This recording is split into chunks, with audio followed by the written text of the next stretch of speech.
At the Riverside Project, we often remind our community that things that matter are hard, but we don't have to do them alone. When we step into the river to support a kid or a family, there's always risk and uncertainty, but there's also joy and beauty. And the best part is that we get to do this together.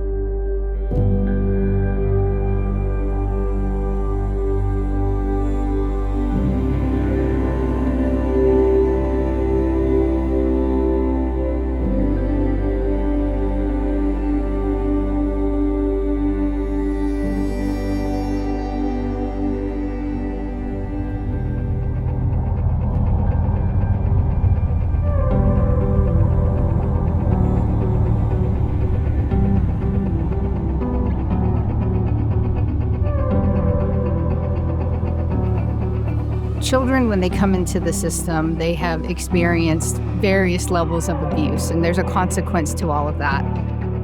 I've been doing this work for 10 years. I've represented literally hundreds of kids, and this was the worst affidavit I had ever read. The facts of the case were heartbreaking and just gut-wrenching. In my long time of working homicides, this one's up there. My hope and prayer, and I'm sure that the community shares, is that these kids find the love, support, and care that they deserve and need. And so my first job as an ad litem is to go visit these kids where they're placed, and these kids were placed in a shelter. And my first thought is like, we removed them from this awful, awful, terrible situation. We put them in a shelter, and how dare we as a community put these kids in that place? I got a text from Tara saying, "You probably have heard of the story," and I had heard of the story. She said, "They're coming up on their 90-day stint in the shelter, and I don't have a placement for them." And when I visited them, my heart broke even more. Just their craving for love and their craving for affection and how much they deserved that stability of a family. I knew of one foster home that was open. They're great friends of ours. They had been foster and then adopted parents and had recently opened their home again. And so I reached out to Mackenzie. I think I let you guys know about the story and just said, "Hey, no pressure. I know that this is a tough situation." We had a lot of conversation around what saying yes looks like. And there were quite a few things about their story and their situation that was like Really scary. As my husband and I debriefed again later, we were both like, kind of, what are you thinking? And both of us being like, I don't think we can do it. And then both of us having an awareness that we hadn't actually prayed about that. We had just decided that it wasn't something that we should do. So you start immediately thinking, what are the behaviors of the children? How is that going to impact the family? There's risks associated with it. We had 3 older kids that were adopted from foster care, and so we were being kind of choosy about who would come into our home in order to protect them.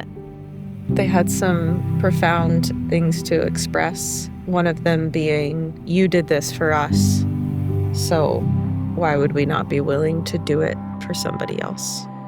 We want children in the least restrictive environment. And so what that looks like is a family home that's full of love. We began to have a deep love for these kids, and we hadn't met them yet. Before meeting them. As an agency, our job is to find that placement. We really realized in getting to know the family that they'd already dealt with some tough stuff and getting their children to a really, really healthy place. We did some pre-placement visits. We all had interviews with the Grays. They had visits with the children to make sure it was a good fit. So we felt like with their passion, with the community support, that we could then take whatever risks, and we felt really comfortable and confident that we could move forward. And so we filed a motion for placement with the court and really legally was able to move the kids to the home. We were all in.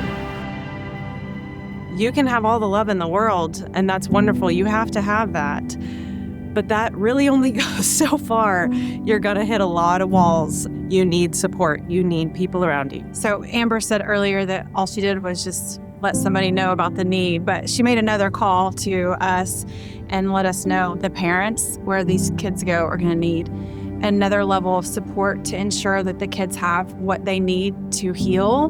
What was really incredibly helpful with Chosen was meeting with them in the midst of it, not just having the training up front and reading all of the books, but being able to say like, hey, this is what we're dealing with like this week, and then being able to speak into the actual situation, pulling out those tools those TBRI tools that Karen Purvis told you about, and trying to actually instill those in the moment when you're at your height just like they are.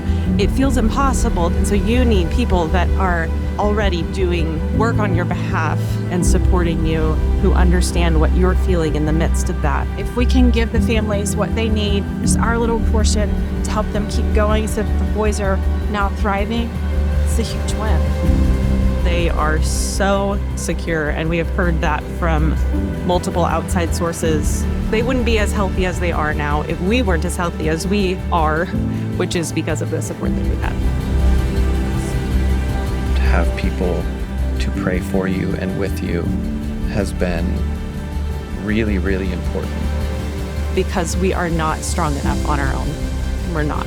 Each of these people have done what they can and taken on some element of risk, whether it's to their family or to their job or to their agency, saying, we want to be a part of the solution. And we know that there's risk involved, but we're willing to set that aside and say, let's come together and let's figure this out. There is a solution out there.